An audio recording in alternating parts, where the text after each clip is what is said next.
आणि असंही म्हणतात की एका पुरुषाने 3 बायकांचं नाटक एवढं चांगलं कसं लिहिलं असं वाटतं. तुमचं इंस्टाग्राम अकाउंट तुम्ही डिफाईन केलात.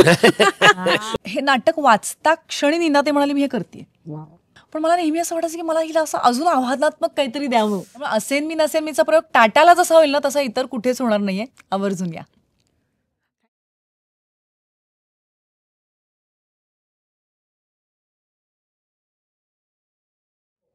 नमस्कार मंडळी, स्वागत आहे रंगभूमी.com वर. आजचं निमित्त आहे प्रतिबिंब मराठी नाट्य उत्सवाचं आणि सगळे कलाकार आज आमच्या भेटीला आलेले आहेत. आणि आज संदेश कुलकर्णी आणि अमृता सुभाष आमच्यासोबत आहेत. खूप आनंद होतो नेहमीच दोघांना भेटून. पुन्हा एकदा स्वागत आहे रंगभूमी.com वर. आणि सगळ्यात आधी अभिनंदन, म्हणजे पारितोषिकांचा असा पाऊस पडलेला आहे, वर्षाव होतोय, सर्वोत्कृष्ट दिग्दर्शन, लेखन, काय म्हणजे सगळंच. कसं वाटतंय सगळ्यात आधी? पावसाळा लवकर सुरू झाला असं वाटतंय. वा संदेश.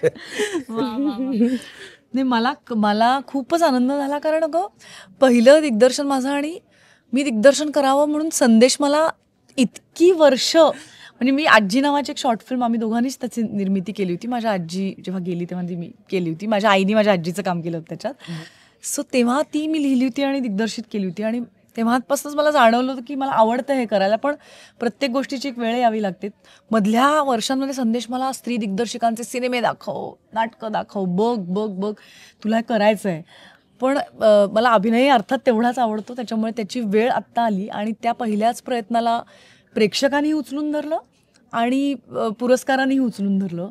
याचा एक वेगळा आनंद आहे. आणि प्रेक्षक संख्येनेचा आनंद आहे, पण त्याचबरोबर ज्या खोलवर ते नाटक पोचतंय त्याचा आनंद दुप्पट आहे असं मी म्हणेन. प्रेक्षकांच्या प्रतिक्रिया भारावून टाकणार आहेत. आणि कुठेतरी मी आत्ताच ऑफ द रेकॉर्ड म्हणत होते अमृताताईंना की मला हिंमत नाही झाली नाटकाला यायची. कोणीतरी मला म्हटलं आईबरोबर हे नाटक बघ, तू ढसाढसा रडणार, एवढं सुंदर इमोशनली एन्जॉय केला मी ड्रामा असा. म्हणजे रडायला आलं पण ते खूप मी एन्जॉय केलं असं मला आलं. एक्झॅक्टली, तूच ते चांगल्या शब्दात मांडलंस. कारण एक प्रेक्षक पण आम्हाला म्हणाले की मी येणार नव्हतो, म्हणजे एक पुरुष प्रेक्षक मला हे म्हणाले, कारण बायका तर खूप येत आहेत आमच्या नाटकाला. 3 बायकांचं आहे. आणि असंही म्हणतात की एका पुरुषाने 3 बायकांचं नाटक एवढं चांगलं कसं लिहिलं असं वाटतं. खरंच. पण एक पुरुष आम्हाला म्हणाले की मी येणार नव्हतो या नाटकाला, कारण मला माहिती होतं मला रडू येणार, मला आलं रडू, पण काही रडणं आवश्यक असतं असं ते म्हणाले. आई ग, खूप खरं आहे, खूप खरं आहे. आणि आत्ताच तुम्ही उल्लेख केला तर 4 चौघी सुद्धा प्रशांत दळवीने लिहिलंय, तसंच संदेश कुलकर्णी. मला कालच हे मला स्ट्राईक झालं की 3 बायकांची मनं ओपन केली आहेत रंगभूमीवर संदेश दादांनी. धन्यवाद. बोला ना. नाही, पण फक्त म्हणजे रुमाल ओले करतच बसायचं नाहीये नाटकात, खूप हसायला पण जागा आहेत. म्हणजे नाही तर तुम्हाला असं वाटेल की बापरे आता एवढं सगळं दर्दनाक काहीतरी होणार आहे, तसं नाहीये. त्याच्यामध्ये खूप हलक्या छटा पण आलेल्या आहेत आणि त्या नैसर्गिकरित्या आणण्याचा मी प्रयत्न केलेला आहे की मुद्दाम ओढून ताणून विनोद नाही, पण कुठलीही घटना जरी घडत असली तरी आयुष्य त्यावेळी तिथे एक गमतीदाररित्या काहीतरी स्वतःकडेच बघत असतं. तुमचं इंस्टाग्राम अकाउंट तुम्ही डिफाईन केलात. तुम्ही बघितलं, तुम्हाला हे नक्की कळेल. मी फॉलो करते. मी खूप म्हणजे लॉकडाऊन मध्ये तर ते असं स्ट्रेस बस्टर होतं ते. खरंच अगदी इंस्टाग्रामीण गोष्टी असा संदेशचा हॅशटॅग आहे इंस्टाग्रामवर. आणि इंस्टाग्रामीण गोष्टीमध्ये इतकी मजा, मला स्वतःला पण ते इतकं डिस्ट्रेसिंग असतं की मी त्याला विचारते आज काय इंस्टाग्रामीण गोष्टी आल्यात की नाही. पण संदेश म्हणाला तसं तो इतर आयुष्यात सुद्धा गंभीर विषय मांडताना तो विनोदाची साथ सोडत नाही, तसंच नाटकातही आहे. आणि तीच आयुष्याची मजा आहे असं आपण म्हणूया. आणि सगळ्यात महत्त्वाचं म्हणजे या 3 बायका ज्या यातल्या आहेत ना, दुःख कोणाला चुकलंय ग, पण त्याच्यापासून पळून काय होणार. त्या ज्या स्ट्रॉंगली त्या दुःखासमोर उभ्या आहेत ना, ती जी शक्ती आहे ती प्रत्येकाने घेऊन जावी या नाटकातनं, अशी माझी फार इच्छा आहे. आता बोलतो जर नाटकाबद्दल तर मला विचारायला आवडेल, नीना कुलकर्णी अर्थात दोघी तगड्या अभिनेत्री आहेत, माहित नाही मी का विचारते, पण का म्हणजे नीना कुलकर्णी आणि शुभांगी गोखले हे कॉम्बिनेशन कसं वाटलं करावं? गोष्टी या नाटकाच्या बाबतीत सगळ्या घडत गेल्या असं मी म्हणेन. हे नाटक वाचता क्षणी नीना ते म्हणाले मी हे करते. म्हणजे हा कॉन्टेंट समजणारी ती अभिनेत्री आहे, कारण सगळा कॉन्टेंट प्रत्येक अभिनेत्रीला समजेल असं नाही. आणि चांगला कॉन्टेंट समजण्याची ताकद असलेल्या पण खूप अभिनेत्री असतात असं नाही.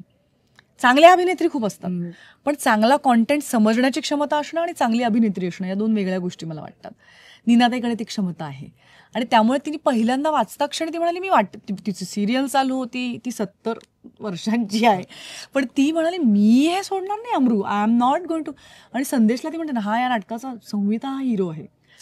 आणि शुभांगीताई नी मला लहानपणापासून माझ्या आत्मकथा नाटक आईबरोबर तिने केलं होतं, मी शाळेत लहान असताना, आणि तेव्हापासून मला खूप वाटायचं की अरे शुभांगीताई ती मी पाहिली. आणि नंतर अनेक टिपरे वगैरे तर प्रश्नच नाही, पण मला नेहमी असं वाटायचं की मला हिला असं अजून आव्हानात्मक काहीतरी द्यावं, असं मी शिवशिवत मला मनात खूप वाटत होतं. आणि ती काय आव्हानात्मक या नाटकात करते मी सांगू नाही शकत, कारण ते सिक्रेट आहे. माझ्याकडे आलेलं असं कान कान बंद करून घेतले, नाही मला नाटक बघायचं सांगायला नको. एवढंच की सांगतो की आता राज्यनाट्य स्पर्धेमध्ये दोघींनाही अभिनयाचं रौप्य पदक मिळालं, नीनाताई आणि दोघींनाही मिळाले. तर तगड्या आणि सगळेजण येतात, ते सगळे असं म्हणतात की तिघींच्या अभिनयाची जुगलबंदी बघायला मिळते. जुगलबंदी म्हणजे दोघांची असते, मग त्रिगलबंदी असते. त्रिगलबंदी मला माहित नाही. मला सुप्रियाताई खूप छान म्हणाली या नाटकानंतर, सुप्रिया पिळगावकर, ह्या 3 हुकुमाचे एक्के ज्या राण्या आहेत आणि 1 हुकुमाचा एक्का आहे जो राजा आहे, जो लेखक आहे.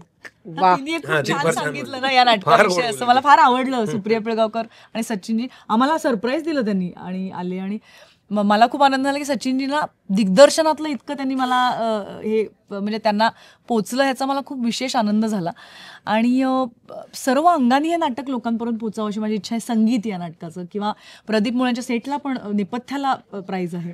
सो आणि इथे हे नाटक होणं, NCPA हे नाटक होणं, मी संदेश तुम्हाला म्हणत होतास की इथे रंगतोच ना, इथे प्रयोग रंगतोच. म्हणजे काही वास्तूंच असं असतं की काही वास्तूंमध्ये प्रयोग रंगतोच, तसं या वास्तूची गंमत आहे. मग एक्सपेरिमेंटलमध्ये आम्ही प्रयोग केला अगदी लहानपणापासून येऊन, आणि आता हे टाटा थिएटर म्हणजे फारच सुंदर. त्याच्यामध्ये काहीतरी म्हणजे हे सगळं बांधताना जे टाटांचं व्हिजन होतं ना सगळं, ते असतं असं मला फार वाटतं. म्हणजे काहीतरी ते असतं की मला हे सगळं ह्याच्यात कलेची वाढ व्हावी असं वाटल्यामुळे ते एक वेगळंच तिथे तयार होतं. नक्कीच माझाही हाच अनुभव आहे. NCPA मध्ये प्रयोग रंगतो आणि एक वेगळाच अनुभव, परिपूर्ण अनुभव घेऊन तुम्ही घरी जाता. आणि एक आता लास्ट विचारते, लेखक दिग्दर्शक म्हणून तुम्ही एवढ्या आता नीना कुलकर्णी आणि आपल्या शुभांगी गोखले मॅम सिनियर एवढ्या लोकांबरोबर काम करताना काही दडपण किंवा त्यांचा काही सिनियरिटीचा हे कुठे आढळलेला का? काय सांगताना की हे असं करू नका, थोडं असं करून बघूया, हा असा काय अनुभव? नाही, मी मस्त भांडते दोघी. पण नाही, त्या दोघींनी मला ती सूट दिली आहे आणि ते ऐकतात माझं, तिथे वय आड येत नाही. आणि मी दिग्दर्शिका म्हणून मी तो ओपननेस पण ठेवला. म्हणजे काही नीनाताईंनी मला इतक्या सुंदर काही आयडिया सांगितल्या, तशा शुभांगीताईंनी इतक्या सुंदर आयडिया सांगितलेले आहेत. आता उदाहरणच द्यायचं झालं ना, एका प्रसंगात आता ती एक सोलो लोकी आहे माझी या नाटकामध्ये, त्याच्यात मी आधी ती शर्ट पॅन्टमध्ये करत होती, पण मला शुभांगीताई म्हणाली नाही, तू जर ती सलवार कमीजमध्ये केलीस ना, कारण एक महत्वाचा विषय आहे नाटकातला, ते म्हणजे मुलगा मुलगी भेदभाव. म्हणजे प्रत्येक मुलीला, मला तरी हे वाटतं की आई तुला माझा भाऊ जास्त आवडतो, तर हसतेस का, तुलाही वाटतं ना. सो ते ज्या पद्धतीने यात मांडलं गेलंय, तर त्याविषयीचे जे माझे विचार, मी म्हणजे गौरीचे विचार, माझ्या पात्राचे विचार जे संदेशनी लिहिलेत, ते मी आधी शर्ट पॅन्टमध्ये करायचे, पण शुभांगी ते मला म्हणाले नाही, ते तू सलवार कमीजमध्ये कर आणि टिकलीला, because she is a girl child speaking. तर इतकी मला ब्रिलियंट वाटली ही आयडिया. सो अशा त्यांच्या पण मी कल्पना घेऊन मी इथपर्यंत आलेली आहे. त्याच्यामुळे आणि एक महत्वाचं म्हणजे ना, ह्या लकीली याच्यासाठी ह्या सगळ्यांना ना एका स्कूलचे आहेत अभिनेत्री म्हणून आणि नाटकवाले म्हणून, म्हणजे सगळ्यांना त्यांना मेहनत करायला आवडते. नाटकाचं आतलं अजून अर्थ खरवडून बघायला आवडतात. प्रयोगाला गॅप पडली तर तिघी व्हॉट्सअप कॉलवर अख्खं नाटक वाचतात. 3-4 दिवसाच्या वरती गॅप पडली की नाटक वाचतात. तर ते जी सगळ्यांचं एकत्र असल्यामुळे ना ते खूप जुळून आलंय. म्हणजे जर एखाद्याला वाटलं असं नाही मी सारखी नाही रिहर्सल करणार, तर ते गेलं असतं. ते तिघांनाही त्या स्कूलच्या असल्यामुळे मजा येते. नीनाताईचं एक वाक्य मला आठवलं ह्याच्यावरनं, संदेश हे बोलतोय त्याच्यावरनं, की ती मला म्हणाली कुठलंही नाटक उलगडायला मला कमीत कमी 500 प्रयोग लागले पाहिजेत, एवढा माझा शोध चालू असतो. वा. सो ह्या भूमिकेतनं ती उतरते कुठल्याही नाटकामध्ये. आणि वी आर लकी की या दोघी अशा तगड्या दोघी आणि अशाच त्या डटके उतरलेल्या अभिनेत्री मला मिळाल्या. सो नाटकासाठी ना प्रत्येक नाटकाचं एक नशीब असतं. मी तर संदेशला म्हणते प्रत्येक नाटकाला एक मन पण असतं. आपण काय बोलतोय नाटक ऐकत असतं, त्यामुळे मी संदेशला म्हणते असं म्हणायचं नाही आपण नाटकाला, इट्स लिसनिंग. वास्तू प्रत्येक गोष्ट ऐकत असते ग, असं माझं खूप आहे. खरं. सो तसं ह्या नाटकाचं नशीब खूप चांगलं आहे असं मी म्हणेन. म्हणजे त्या ते टॅलेंटेड आहे. म्हणजे आता ब्रूस मला म्हणाला तसं, मी म्हणलं लाईफ हॅज बीन काइंड, तर तो म्हणाला या and you have been good. तसं संदेशनी मुळात लिहिलंय इतकं तगडं, पण ऍट द सेम टाइम पुढे पण गोष्टी व्हाव्या लागतात ना ग. तर ह्याचं नशीब इतकं चांगलं की ज्या भूमिकेला जे पाहिजे तसं गोष्टी आयुष्याने घडवून आणल्या. म्हणजे आपण म्हणतो आपण केलं, पण ते तसं नाहीये, आणि मग प्रेक्षकांनी ते पुढे नेल्यात.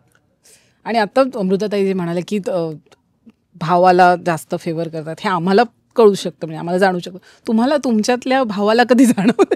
नाही अगदी तुम्हाला लिहावं असं का वाटलं नाटक? म्हणजे कुठून आले, स्टार्ट कुठून? नाटक मी लिहितो ते एका सूत्रांनी नसतं, अनेक सूत्र असतात माझ्या मनातली. खूप झेललंय आयुष्यभर एवढं बायका, आता मी लिहिणार सगळ्या त्या बायकांचं मनातलं लिहून टाकतो असं. पण मुळात असं की ते अनेक सूत्र आहेत, त्याला एकच सूत्र नाही आहे. त्यामुळे जे बरेच अनुभव आलेले असतात त्याचं एकत्रीकरण आहे ते. आणि आपण जर बघत राहिलो आणि नोंदवत राहिलो काही गोष्टी, तर त्या उमटतात तशा. म्हणजे जर तुम्ही बघत राहिलात तर, म्हणजे जर आपण आपलंच फक्त म्हणत राहिलो की मग नाही जमत. दुसऱ्याचं काय चाललं हे पण जर लक्षात आलं, stepping in other person shoes असं म्हणतात ना, ते जमलं की मग हे जमतं. खूप सोपं करून सांगतात दादा, पण तसं ते विजन पाहिजे संदेश दादांसारखं. त्यांनी काय म्हणायचं, कुठलाही चांगला लेखक असं मला वाटतं, तो काय कुठल्या त्याच्या आयुष्याची ती किंमत देत असतो. म्हणजे त्यांनी, म्हणजे माझ्या वडिलांना अल्झायमर्स होता आणि सगळ्यात जास्ती संदेशनी त्यांचं केलंय. सो माझ्यापेक्षाही त्यांच्या मुलापेक्षाही, माझ्यापेक्षा मुलीपेक्षाही जास्ती त्यांनी केलं. आणि तो लेखक ते कुठेतरी जगत असताना त्याच्या कुठे कुठे ते जात असतं ना आतमध्ये. पण संदेशची मला आश्चर्य हे वाटलं की भले जगत सगळेच असतात, ते अशा क्राफ्टमध्ये मांडू शकणं ही फार अवघड गोष्ट असते. तर ती नाटकातनं आणि ते सुद्धा मांडू शकणं, कारण सिनेमाचं परत तंत्र वेगळं आहे. सो त्याचं मला एक वेगळं अप्रूप आहे या नाटकाच्या लेखनाविषयीचं. खूप शुभेच्छा परत एकदा, आणि अजूनही असेच पुरस्कार मिळत राहणार आहेत नाटकाला. प्लीज एक आवाहन प्रेक्षकांना, NCPA मध्ये नाटक बघणं का गरजेचं आहे? नमस्कार, मी संदेश कुलकर्णी. मी अमृता सुभाष. आमचं नाटक प्रतिबिंब महोत्सवाचा समारोप होणार आहे 25 मेला 4:30 वाजता NCPAच्या टाटा थिएटरमध्ये, आणि ते आपण तिथे जरूर बघायला, कारण तो एक वेगळाच एक्सपिरियन्स असणार आहे. संदेश म्हणतो तसं टाटाला प्रत्येक प्रयोग रंगतोच, त्यामुळे असेन मी नसेन मीचा प्रयोग टाटाला जसा होईल ना तसा इतर कुठेच होणार नाहीये. आवर्जून या.